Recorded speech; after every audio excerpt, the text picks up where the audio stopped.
You know who I think is, well, not as much anymore, but who was criminally misunderstood for so long? Mike Tyson. There were a lot of people out there who just thought Mike Tyson was just this horrible, horrible person who did awful things and was just like... And don't get me wrong, there was him biting a dude's ear didn't help. And the and the situation with like what made him wind up in prison. There were here's the thing. I am not going to sit here and say that Mike Tyson has not done bad things. But here's the thing about it. He has spent the later part of his life, since his retirement, repenting and also begging for forgiveness from the people that he wronged during his more active days. Like Evander Holyfield, the guy whose ear he bit. Not just once, but twice. It's like, that's the whole thing, too. It's like, once would have been, like, something you could have apologized for. Twice, yeah, you're gonna be real hard to forgive. Yeah, but also, Mike also went through the motions of apologizing to, like, the person that he... I'm not gonna go into full details about what happened. Y'all can look it up on your own dime. Mike did some very bad things, and it wound him up in prison for 3 years. And the person that he wronged, he has begged for forgiveness for, and that person has forgiven him. That person has forgiven him, and she is more than willing to just move forward, and she wants Mike to move forward. And Mike is a happier person because he basically is living for himself now, and he's gotten rid of all the poisonous people that were just talking in his ear. That's the thing. Mike is a very easily influenceable person, especially when he was younger. As of right now, I think he's done a great job rehabilitating his image, but for a long time, no one would go near him. And it's because they were afraid of him. Misunderstanding someone because of previous interactions or previous notes that are not indicative of how that person or that creature is nowadays. I mean, it's a lot like everyone thought koala bears were just like, oh, so cute and cuddly and just want to pick one up and nah, that thing will rip your throat out and laugh about it. And give you STDs. Exactly. Syphilis, anybody? Goes both ways. There are animals that we misunderstand and we think are vicious and violent and brutal, whereas animals that we thought were our friends, turns out are like horrible creatures. Like, for instance, dolphins. Yeah. Who better to unmask and bring to light the 10 most criminally misunderstood animals than Casual Geographic himself, the casual man, Mr. MjÄ 97. Here we go. Can recognize their caretakers and show affection. Will bond with certain individuals and follow them around. Will often bring someone an object and play tug-of-war. Gentle, inquisitive, and very intelligent. You'd think all this was from someone describing their dog. Actually, these quotes are all from people talking about vultures. The Jurassic-sized graveyard Pisha pigeon actually has the personality of an imprinted puppy. You might not know that, because most times people see one, it's either thousands of feet above the earth looking for death, or on the ground feeding off it. Truth is, the vulture just might be the most generationally misunderstood bird, and in the spirit of Earth Day, I'm going to be talking about the top 10 most maligned and honestly reputationally screwed over animals. In my biased opinion. You can't please everyone, but I like my list, so let's get into it. Oh, dolphins? Starting off, it's not hard to see how vultures got done dirty. It's pretty hard to earn public favor when you dive bowels deep in a bloated buffalo for a living. Then you add the fact that they'll leak liquid nasty all over their legs to stay cool, projectile vomit in self-defense, and in a world of pretty privilege, vultures have a homely handicap. But anyone who's worked with them will swear by how smart they are. They're arguably the smartest birds that aren't corvids or parrots, and they're part of the exclusive group of animals able to make and use tools, with Egyptian vultures using a rock to have an ostrich-sized omelet. And yeah, get on their good side, and it's like having a lapdog with wings. Apollo was a turkey vulture who apparently caught feelings for her caretaker Dave. They're also smart enough for a vulture vendetta to be a real thing. What makes them underrated is just how much worse our quality of life would be without them. Botulinum toxins is the deadliest natural substance known to man, and vultures eat it like candy. Vultures can also tank tuberculosis, anthrax, and even the bubonic plague. Folks associate them with death and disease, but that's exactly what they help prevent. And if you want to know what happens when you avoid vultures, look no further than India. With about a 99% loss, vultures in India suffered one of the worst bird blights in history, mostly thanks to a drug given to cattle that also caused kidney failure in the feathery coffins. Oh, and with man. less of nature's cleanup crew taking care of expired bodies, the number of feral dogs went up, and so did cases of rabies. And if you remember my Halloween video, a rise in rabies might be the biggest jihad to the human race. But that's not the only social work vultures offer for free. The turkey vulture's nose is so OP, they've actually been used to help find gas leaks, with engineers putting special chemicals in pipes. And with that being more corpse happy than a necro in a morgue, many places rely on vultures as alarms against poaching activity. Unfortunately, the poachers started to catch on and have been murking the snitch tweeties by the hundreds, even the ones that are endangered. Worst part is, they're pretty easy targets because it's hard to hide when you're part-time in the sky, and there's no witness protection for a sewer stork. Pretty easy to victimize when you're vulnerable and easy to track, and these are vultures we're talking about. It's not like they have cloaks or camouflage or a VPN. And you know, that last one would actually help a lot, since something like NordVPN would help the sky castles go off the grid, since NordVPN creates an encrypted tunnel for your I still trust Express. That's what we use, and we always will. data and protects your identity by hiding your IP address, which means, unlike vultures, you can disappear to a place no poacher can find you. Another difference is where you can find a flying carcass merchant anywhere that isn't Antarctica or, weirdly enough, Australia. NordVPN allows you to connect to one of thousands of servers across countries all over the world, which means if you want to enjoy some wild Australian entertainment without entertaining the Australian wild, the servers of Down Under are only a click away. And where vultures clearly invested in being a tank of a raptor, with reliable servers, you never have to feel like you sold your speed for security. And like how the V-Bird's liquid assault protects it from bacteria, NordVPN's threat protection shields you from ads, trackers, and malware, along with a dark web monitor to make sure your personals don't end up in the wrong place and leave you more violated than a past tense pig. So to get the most out of your streaming service, you go to nordvpn.com/casualgeo for an exclusive deal on a 2-year plan plus 4 months extra. With Nord's 30-day money-back guarantee, it's virtually risk-free. Nothing about being a vulture is risk-free. That's why the condor nearly got wiped off the census. But in a W from humanity, conservation efforts help bring the big bird back from the brink. Hopefully people start to come around to vultures. Holy Anything crap. that chill with capybara That was a can't be fluffy that one. bad. Yeah. Just too bad you can't say that about number 9. So fluffy. It's like a sheep bird. The Grim Reaper once released a gang of guppies into the Amazon and made it our problem. Or at least that's what you would think from how much the media gets on them. Piranhas. You've probably heard that piranhas can undress a cow down to the bones in minutes, and that skinny dipping in a pool of piranhas is one way to get blacklisted from breathing. Truth is, these fish felons are mostly scavengers, and when you do see one with an expired body, they're usually not the cause, but a symptom. They don't go out of their way to homicide humans. Most attacks involve people either splashing around like prey or getting way too close to a feeding frenzy. Yeah, here's my thing. Piranhas, they actually, like, I know the movie, like, Piranha, I can't remember what, I think it was It's literally just in the called 70s. Piranha. Yeah. And I know those The films. 70s? Huh? Say the 70s? Yeah. No, there's a newer one. than that. Well, I know It's the just newer called ones, like Piranha 3D. Yeah, which had, like, the 3-dimensional tits just jiggling around all over the place. I didn't ever see that movie. Maybe I should. Well, Just kidding. well, I'm not gonna watch a movie just for boobs. when there's so many on the internet. Yeah. So, like I was saying though, River Monsters, basically, the show basically proved that piranhas don't go out of their way to go after you while you're still alive. They go after things that aren't really moving in the water. So don't float. Don't float in the water because they'll think you're a carcass and it's feeding time. But there are other things in the Amazon River that make it so that you can probably stay out of there anyway. Well, there's one thing that scares the shit out of me is the kangaroo. The kangaroo Q. The thing that is... I've heard that's supposedly a myth as well. Oh no, it's real. It's real. The kangaroo is a real I know it's thing. a real fish, but I've heard like what it does. Oh, it swims up your piss stream and it... Well, that's the thing. It's when you're in the water. It swims in there when you're in the water. It doesn't... It's not fast enough to swim up like if you're peeing into the water from like a boat. I know that. That's a myth. And that's like they say like that was a myth for a long time. Like if you ever go on the Amazon River, piss in a jar and then dump it in the water. They do swim up your urethra and then they like find a nice warm place, put their spines out, and they refuse to budge. You have to cut It's them. been known conclusively to be a myth for more than a century. It is impossible because Really?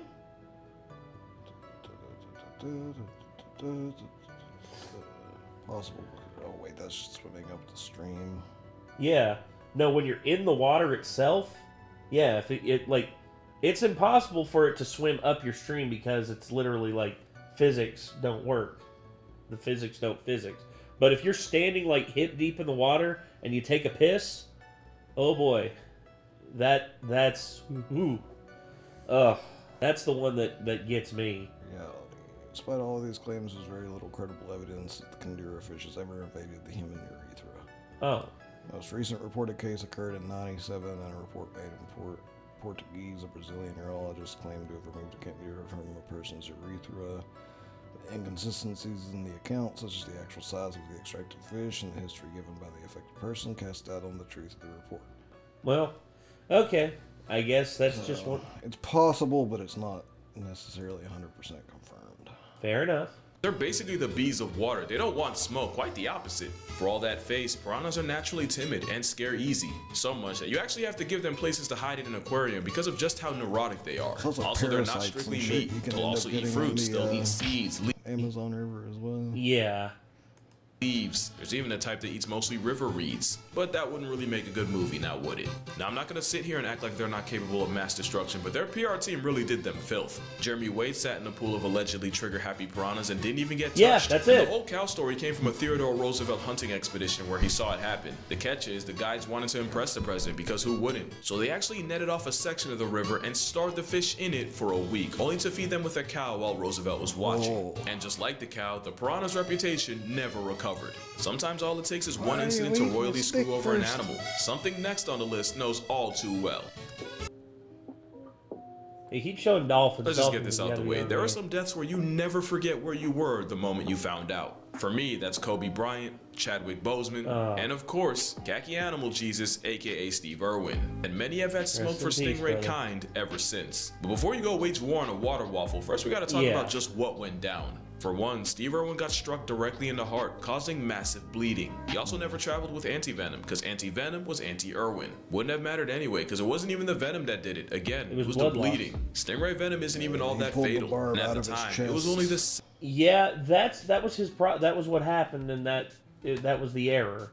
You see, they say that if he would have kept the barb in there, they could have potentially repaired his heart. They could have potentially done a full bypass to basically repair that section of his heart, and then eventually potentially do a replacement if need be. But sad to say, it's just, once again, people having vendettas against random stingrays is such bullshit. Yeah, it's not what Steve would have wanted. No, dude. Steve would look at you doing that. He'd literally run up to you and he'd give you a big hug and he'd say, "No, mate, no. You don't don't do that. Conserve these things. They're beautiful. The world is beautiful, and I don't want to see anyone hurt anything because of me." And that's like his son, dude. His son has just completely taken off and has carried on his dad's legacy, and I'm proud to have seen him grow up and become the man that he is now, and he has taken every stride to be just like his dad, and well on him.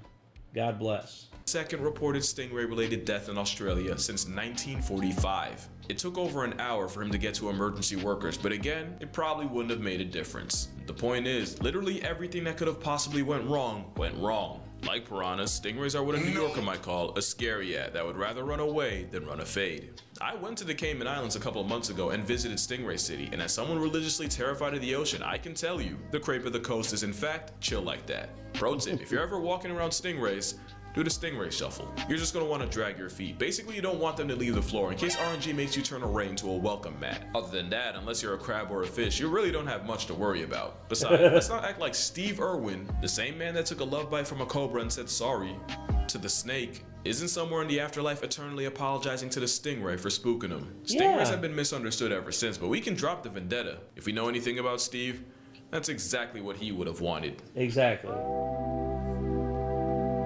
Anybody who talks about I should punch this stingray for Steve, you missed the point of everything he taught. Steve would tell you, Steve would be mad at you for doing that. Mm-hmm.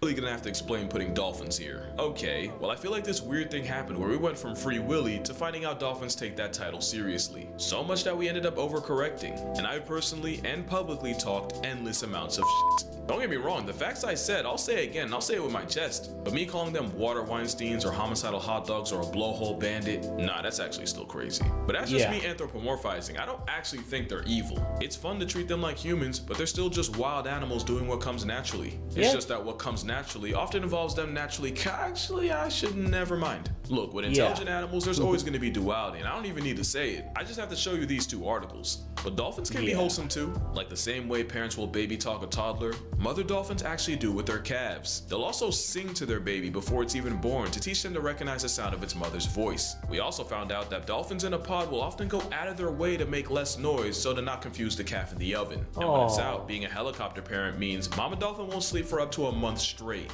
There's also decent evidence that dolphins get excited around pregnant women because they can detect the fetus and understand the implication of new life. And of course, there are stories of dolphins saving people from drowning and sharks. Hey man, I'm not going soft. I'm still going to get my jokes off whenever I can. I just feel like because they're so smart, people make the mistake of holding them to human standards, which is pretty Well, yeah.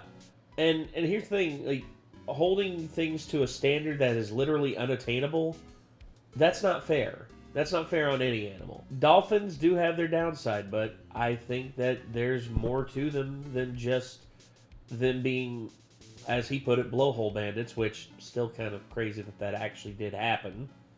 But yeah, I think dolphins, much rather deal with a dolphin than a fucking great white shark. Yep. unfair considering a lot of humans don't even reach those. Dolphins aren't Disney characters or the spawn of Satan. They're just them. Dolphins. And as the final boss of dolphins, you can go ahead and put orcas in that too.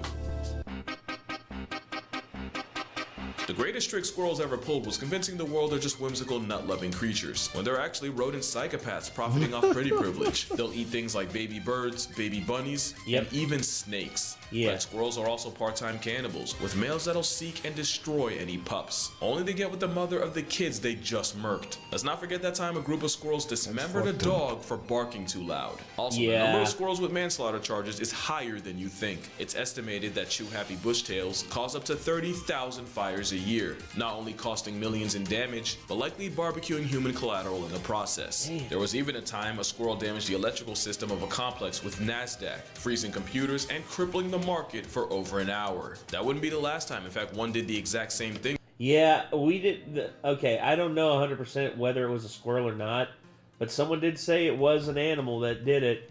We were in our call center at AT&T, then all of a sudden, our network just went out. Like, all of our network stuff went out, phones went down, and we all just sat there for like an hour just like wondering, like, what the heck's going on? Like, and then they literally had a call over the air, kind of just like, due to an error involving an animal, we are unfortunately going to have to close the center down. So if everyone could log out and then just mark their time and everything, we greatly appreciate it. Thank you.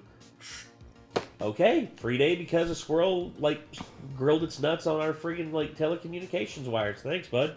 And I just got up, logged out, and walked out the building. You owe the squirrel one for that one, I guess. Huh? Owe the squirrel one for that one, I guess. Yeah, basically a half day. Just because depending on your perspective, you know, if you needed the money, then fuck that squirrel. Well, no. Well, at the time, I didn't need the money because YouTube was starting to, like, really take off. Other people working there might have. Oh, yeah. Well, I know Jeff was pissed off. Jeff was just like, God dang it, man, I really need to get through this call list. I'm like, well, I guess you can do it tomorrow, Jeff. And he's like, well, I had other things planned tomorrow, but I guess you're right. All right. Everybody clear the road. Let's go home. And I basically got a half day because a squirrel committed die on our telecommunications wires.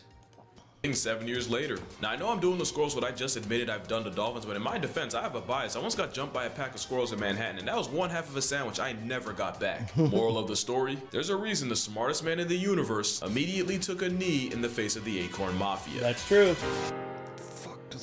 Morty. All right, Morty, grab your shit. Another case of animal gaslight. Pigs only get the reputation of being dirty because we keep them in filth. In That's reality, true. pigs are pretty clean, and when they have a choice, they'll refuse to poop anywhere near where they eat. Pigs are arguably smarter than cats and dogs. Oh, look at that cute little bacon boy. Piglets are so cute. Dude. Yes, they are. Look at that. It's wearing a Totoro. It's wearing a Totoro sleeve. Look at that. That is awesome. Oh, dude. And once again, there was the scene from Pulp Fiction is like you don't eat bacon? He's like, well, I don't dig on bacon. It's just like, why don't you like bacon? He's like, pigs eat, sleep, and root and shit. They're filthy animals. I'm like, is that true, or is that just like a misconception? And according to Casual, it is a misconception. So there you go. Most experts say they're more trainable too. They somewhat passed the mirror test, and some were even taught to play video games. In '98, Lulu the Potbelly saved her owner from a near-fatal heart attack by rushing out into the road and playing dead until she could get someone's attention and lead them back home. I also feel like we forget how well pigs did without us, and from the Red River hog of the Congo, to the pygmy hog of India, to the bearded Borneo pig, the swine smart enough and adaptable enough to live virtually anywhere. On a dolphin-type beat, mother pigs will often sing to their piglets while nursing, and speaking of piglets, they can recognize their name at only 2 weeks old. You can argue pigs are everything we value in an animal. They're intelligent, they're affectionate, they're super trainable. Like reporting on the pig whose name is Chris P. Bacon. And he's just the reporter, just starts cracking up. It's Chris P. Bacon. Yes. Well, it's just like for me. Oh no. It's just like for me. The internet lost its shit about 10 years ago for a pig named Carnitas. Yeah, Carnitas is like Mexican for I think it's like fried pig or like stewed pig. I can't remember, but his name was Carnitas, and he was a little black and white mini micro pig, and he was really bonsai with like how he went through life. He's like I want down there, and just like yeets himself off the side of a little embankment. And then he'll one up on the bed, and he'll get mad at you for helping him get up on the bed. They were bred for food, they got big screwed. Look, I'm not gonna virtue signal. You can give me 101 facts on cows, I'll probably still be out here door dashing McDonald's. But it's pretty criminal what we did to the pig's PR. Put it this way, this guy would have been by far the smartest character in the barnyard. They deserve way better than what they've gotten. And I'm not saying you have to give up bacon. All I'm gonna say is, according to cannibals, the closest tasting thing to human meat is pork. I'm gonna let y'all meditate on that. Bacon's still delicious. Rats are number 4, and almost entirely because they got blamed for the bubonic plague when the main carrier of the lice and fleas that caused it was likely humans themselves. My theory is rats are found in cities, and cities are usually dirty, so we often see all rats as dirty. In reality, rats are constantly cleaning themselves. In fact, one of the ways they bond is by grooming each other. It's called allogrooming. Speaking of bonds, rats can often form emotional ones with humans, and anyone who's had a rat will tell you, at some point they'll try to groom you like you're a giant rat. Rats can also provide a public service, with many African poached rats. I had a friend at one point, or acquaintance, I can't remember. They had a pet rat, so I've got to interact with someone's pet rat one time. And nice. It's so fucking cute. Well, they it literally will give you kisses and tickle your cheek with its whiskers and stuff. Yeah. The one he's talking about now, the Gambian pouched rat, that thing is massive, and they can also detect cancer. Actually being trained to sniff out tuberculosis. The same species has been used to sniff out hidden landmines, and not only can they cover the ground in 20 minutes that would take a trained human days, they can obviously walk across the mines without going back to ground zero. Magawa, the explosive tech rat, earned a gold medal after sussing out 100 mines in Cambodia and clearing 225,000 square feet of land. He's not the only heroic rodent. There are several stories of rats saving owners from house fires where they easily could have hightailed it. You know, if it wasn't for the bad PR, rats just might be the top pet. Only bad side with them is they have short lifespans, and your feelings will get hurt. Yeah. Also, the female rats literally mark all of everything that they walk around on by just leaving little drops of pee all over it. Yeah. So I was going to get fancy rats before I got Vega as pets, and I read that about it, and I was just like, make you want to get male rats instead. Yeah, I was like, I don't know about that.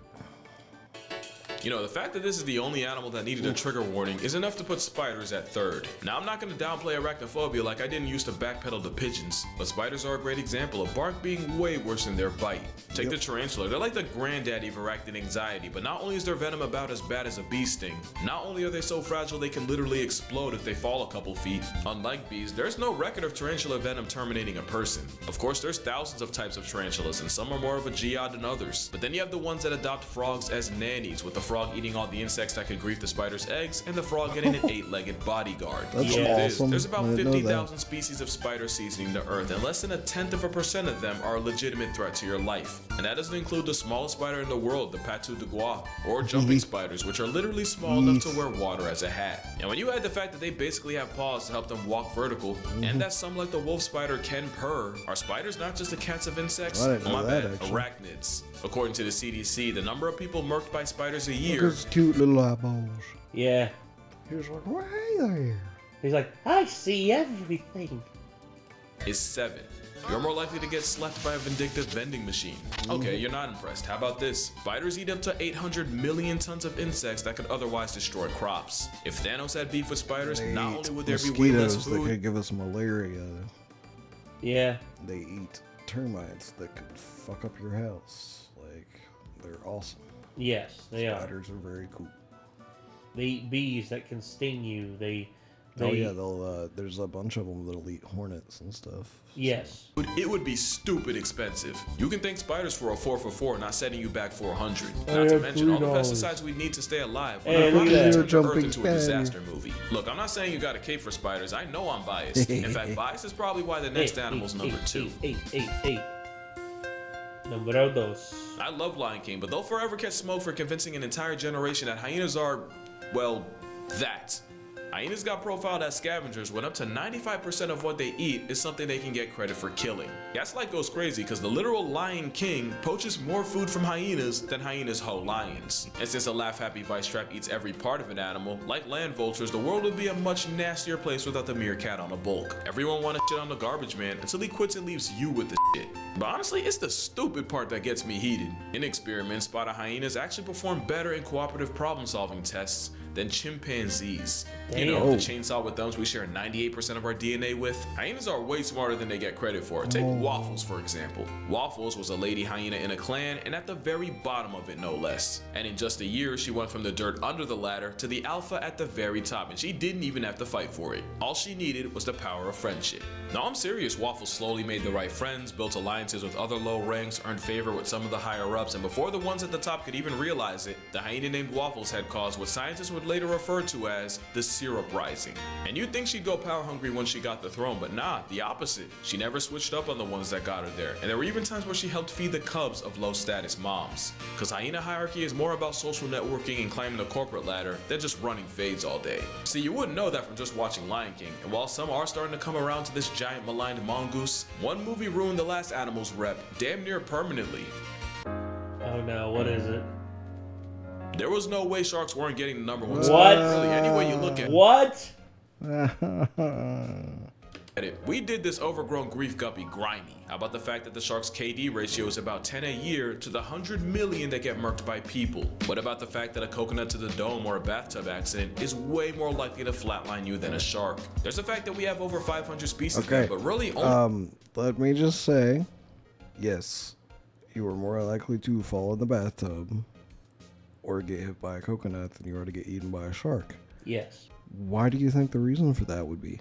Because people often don't go swimming with sharks, but yet people enjoy coconuts and people bathe every day. Mm-hmm. Yes. Now, if you were swimming with sharks on a daily basis, and all people were swimming with sharks on a daily basis, I Yeah. highly bet you that number is going to go up somewhat. Yeah. only about 4 are seen as legitimately dangerous, so I don't blame you for folding the Bull great sharks. whites, tiger sharks, bull sharks, and the underrated oceanic white tip. But this is a shark, and it's unproblematic to anything that isn't plankton. Oh, yeah, the whale Same thing with the shark. basking, aka Kirby There's shark, nothing which is wrong with really just a basking and giant. whale sharks. Like, they're called sharks that get it, but they don't look like the other sharks. They don't look fucking satanic, and they don't eat people. Pacifish. Then you got white tip reef sharks that are not only I don't like that non-aggressive, they cuddle each other to sleep. And you can't forget the lemon shark being the golden retriever of the sea that'll often form bonds with divers. Blondie was an 8-foot lemon shark that would go up to divers, but the only thing she'd be hunting for is attention and affection. And while yeah, I'm not exactly a huge fan of this, at the end of the day, I wouldn't want a shark in my living room. You can't be mad when you go into theirs. Because if there's one thing you should take from this video, calling it shark-infested waters is really wild disrespectful. But yeah, that's gonna do it for this video. Make sure you drink water, hug your mother, and maybe give guppies a break. I promise you loan sharks end way more lives. Shout out to NordVPN for sponsoring this video, and I'm gonna see y'all in the next one. Cuidado, Ten cuidado.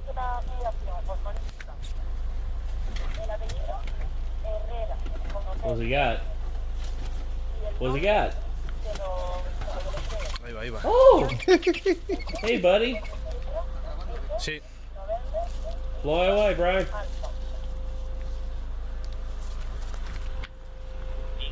Ahora venga. A volar. ¿Eh? It's like, Ahí se why queda. the hell did you just touch me like that, sir? Well, to put you out in the middle of nowhere. Okay.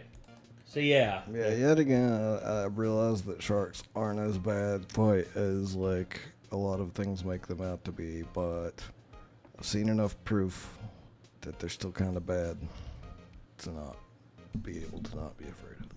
That's a good one. More corpse happy than a necro in a morgue. That's a good one. I like that. I like that saying.